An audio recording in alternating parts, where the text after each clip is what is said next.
অন্যরা যখন রিলেশন করে। তোর রূপের যৌবনে মন এসে ধরাইছি, আমার রসের যৌবনে তোর লাগাই ধরাইছি। মাম্মা মাম্মা মাম্মা হবে টু, তুমি এত লাফাচ্ছ কেন কোলা ব্যাঙের মতো? আজকে তোমার ধামড়ি প্রিন্সেস অনেক খুশি মাম্মা। হ্যাঁ ও মা, আমার ধামড়ি বেটু এত আজকে খুশি কেন? অ্যাকচুয়ালি মাম্মা, ওই মুকেশ আম্বানির বাড়িতে যে ছেলেটা চিত্ত পরিষ্কার করে না, তাকে আমি অনেকদিন ধরে প্রপোজ করছি, কিন্তু সে কিছুতে আমার প্রপোজাল মানছে না। ফাইনালি আমার প্রপোজাল মেনে নিয়েছে মাম্মা। হ্যাঁ সত্যি? যাক, এতদিন পরে তুমি একটা ভালো কাজ করেছো। এখন মনে হচ্ছে তুমি আমারই মেয়ে। জামাইকে কবে নিয়ে আসছো বেটু? খালি কি একা একাই প্রেম করবে, আমাদের দেখাবে না আমাদের জামাইটা কেমন? তার জন্যই আমি ওকে আজকে সন্ধ্যাবেলা ইনভাইট করেছি তোমার সাথে দেখা করার জন্য।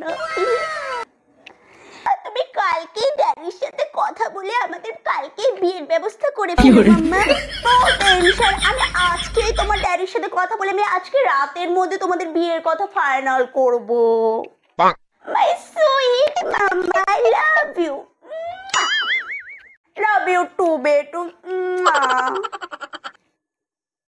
আমি যখন রিলেশনে যাই, আজকে যা হয়ে যাক, আজকে পডকাস্ট শোনার কথা মাকে বলতেই হবে।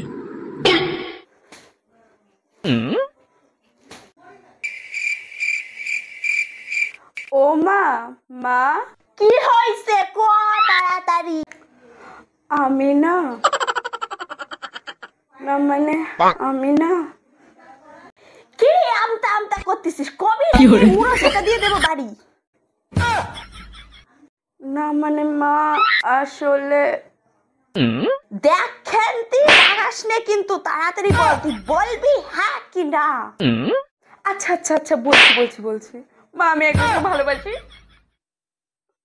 কি তোর এত বড় সাহস, তুই প্রেম করতেছিস? দাঁড়া।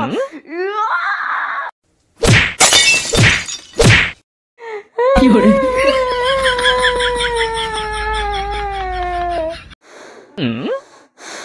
কি রে, আর প্রেম করবি? বল বল বল।